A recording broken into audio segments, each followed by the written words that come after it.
It's time for another hieroglyph. So what is this one and how was it used in ancient Egyptian? That's what we'll get into in just a moment. Welcome to Voices of Ancient Egypt. If you're new here, I'd love it if you click subscribe and ring that bell so you don't miss future videos like this one. Okay, so what is this one? Well, this actually seems to be a schematic drawing or sort of a plan almost of a crossroads in a town.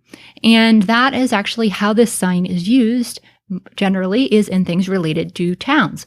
So as you might guess, it could be used as a determinative for town names. And if you're not familiar with what a determinative is, I recommend you pick up my free half-hour hieroglyphs guide, which I'll link in the description. So you could see this as a determinative in names for towns. So for example, the ancient name for the place that we now call Abydos or Abydos, Abju, has this sign at the end of it. And you'll see this name for Abydos very often on a lot of ancient monuments, particularly on stelae and also tombs, because it does show up in the offering formula a lot related to the god Osiris, whose main cult center was at Abydos.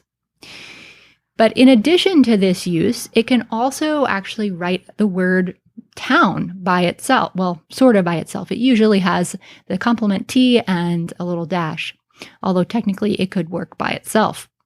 It also then can do other related words. It's not super versatile. There aren't a whole lot of words that are spelled niwt, which is how we would pronounce this in modern times. So it doesn't show up in a ton of words, but it does show up in other words related to town built off of this, as is very common in Egyptian. So for example, if you want to talk about the people of a town, you could say, townspeople in English. In Egyptian, that would be niwt, basically meaning, people of a town. All right, I'll see you next time.